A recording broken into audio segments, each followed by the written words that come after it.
অঘটন ঘটতে পারত, কিন্তু শেষ ওভারে মাত্র 4 রানে নেপাল হেরে গেল ইংল্যান্ডের বিরুদ্ধে। একটা বিশাল টার্গেট, যেখানে ইংল্যান্ড সেই ইংল্যান্ডের বিপক্ষে নেপাল এত সুন্দর ব্যাট করার পর শেষ ওভারে মাত্র 4 রানে পরাজয়। 185 টার্গেট ছিল নেপালের, টার্গেটটা কম নয়। আজকে দুদিন হলো মাত্র বিশ্বকাপ, দুদিনে 6টা ম্যাচ হলো।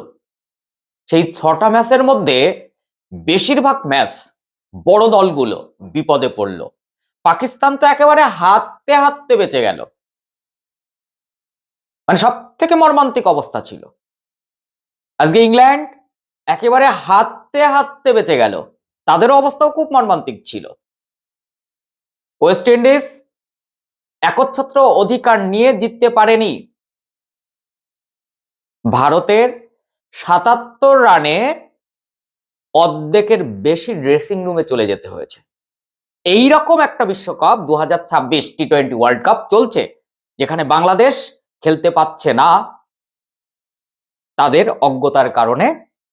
আজকে এই বাংলাদেশ কিন্তু বড় টিমকে ঝামেলায় ফেলতে পারত, যেভাবে নেপাল, যেভাবে ইউএসএ ছোট টিম, তেমনি একটি ছোট টিম বাংলাদেশ, তারা কিন্তু বেগ দিতে পারত বড় টিমগুলোর।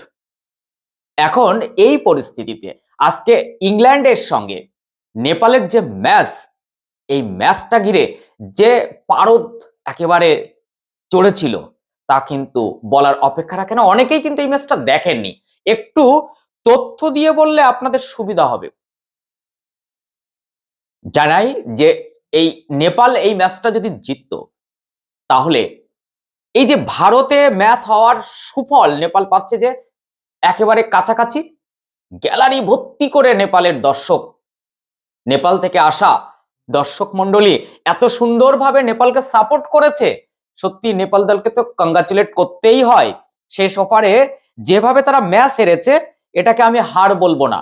নেপাল যেন হেরেও জিতে গেল, হৃদয়কে জিতে গেল, ক্রিকেট মননকে জিতে গেল, আপনার হৃদয়কে একেবারে মুগ্ধ করে দিয়েছে। জিততে বসা ম্যাচে শুধু অভিজ্ঞতার কারণে হেরে গেল নেপাল মুম্বাইয়ের ওয়াংখেড়ে স্টেডিয়ামে লড়েও শেষ ওভারে মানতে হলো হার। যে ম্যাচ ইন্ডিয়া খেলেছিল ইউএসএ এর বিরুদ্ধে ওয়াংখেড়ে স্টেডিয়ামে যে পিচে, সেই একই পিচে আজকে কিন্তু ইংল্যান্ডের সঙ্গে নেপালের ছিল। কিন্তু ভারত যখন খেলে পিচে একেবারে থমকে থমকে যাচ্ছিল। আজকেও পিচ যে খুব আহামরি তা নয়, কিন্তু রানের দিকটা একটু খুলেছিল। অ্যাকচুয়ালি প্রতিটা ওভার, প্রতিটা বল আজকে নেপালের জন্য মূলত ছিল হাড্ডাহাড্ডি। শেষ পর্যন্ত 4 রানে তারা পরাজয় স্বীকার করলো বটে, হৃদয় জিতলো একেবারে ক্রিকেট মননের। টসে জিতে প্রথমে ব্যাট করার সিদ্ধান্ত নেয় ইংল্যান্ড।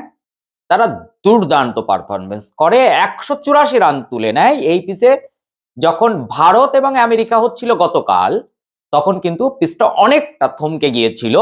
আজকে কিন্তু একটু হলেও রানের জায়গাটা ছিল। ইংল্যান্ডের হয়ে সর্বোচ্চ রান করেন 55 বেথেল।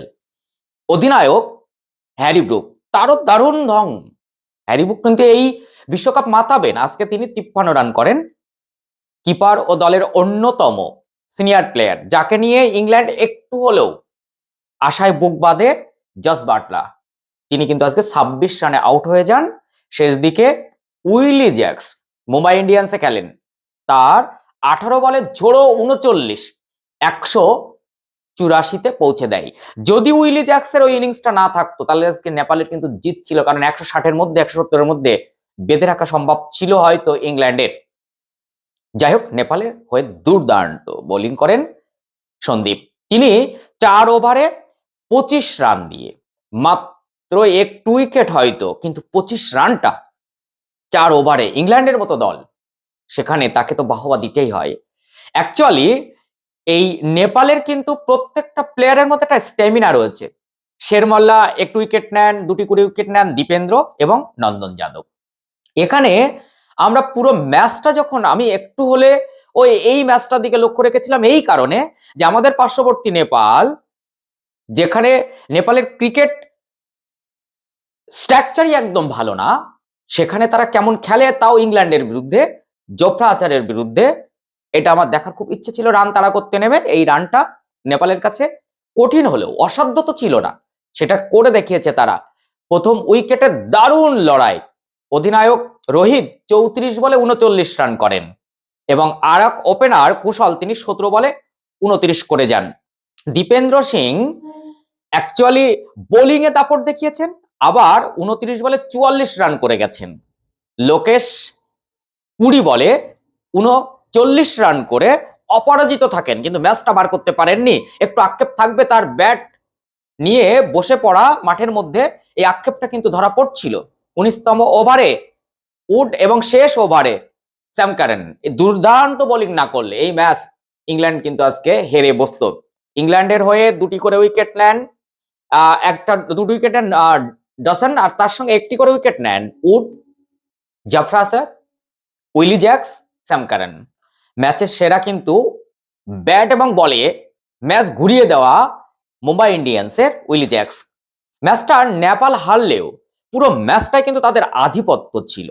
আমরা যদি একটু লক্ষ্য করি, প্রথম 2-3 ওভার জোফরা আর্চার তো 15 রান দিয়ে দিলেন, এই জায়গায় একের পর এক 4, সত্যি দেখার মতো ছিল। অকুতোভয় তারা ব্যাট চালাচ্ছিল। তো এই জায়গা থেকে আমরা বলবো আজকে নেপাল হয়তো হেরেছে, কিন্তু জিতে গেছে নেপালের ক্রিকেট, জিতে গেছে অসংখ্য অসংখ্য ক্রিকেট মনন। আমরা যদি বলি অদম্য লড়াই এই বিশ্বকাপের দুদিনে আপনি কি কি দেখলেন? নেদারল্যান্ডস পাকিস্তানকে প্রায় হারিয়ে দিল, একেবারে শেষ মুহূর্তে পাকিস্তান জিতলো। স্কটল্যান্ড দীর্ঘ সময় ধরে ওয়েস্ট ইন্ডিজের সঙ্গে লড়াই করেছে। ইউএসএ ভারতীয় ব্যাটারদের, একেবারে প্রথম সারির ব্যাটারদের ধ্বংস করে দিয়েছে। নেপাল কিন্তু আজকে ইংল্যান্ডের বিরুদ্ধে মাত্র শেষ ওভারে মাত্র 4 রানে পরাজয় স্বীকার করলো। তাই নতুন শক্তির উত্থান যে ঘটছে এ নিয়ে কিন্তু বলার কোনো অপেক্ষা রাখে না। আজকের এই ম্যাচটা দেখতে দেখতে অনেকটাই আশ্বস্ত হলাম যে না, 20টা টিম যারা নতুন চান্স পেয়েছে, ইতালির দিকে একটু লক্ষ্য রাখবেন, তারা একজন কিন্তু চাকরি ছেড়ে চলে এসেছে যে আগে ক্রিকেট খেলতে হবে। যে দেশ ফুটবলের জন্য বিখ্যাত সেই দেশ এখন ক্রিকেটে কিন্তু নামবে নন্দনকাননে আগামীকাল। যাই হোক, আজকের এই ম্যাচটা নিয়ে আপনার কেমন অভিজ্ঞতা হয়েছে অবশ্যই জানাবেন। চ্যানেলে নতুন হলে অবশ্যই চ্যানেলটি সাবস্ক্রাইব করবেন, পাশে থাকা বেল আইকনটি প্রেস করবেন, এরকম তথ্য সমৃদ্ধ ভিডিও পাবেন। তার সঙ্গে অবশ্যই বিশ্বকাপ কভার টোটাল ভিডিও দেখতে গেলে বিপ্লবকে কিন্তু ফলো করতেই হবে, তাই অবশ্যই ফেসবুক থেকে দেখলে একটু ফলো দিয়ে রাখুন।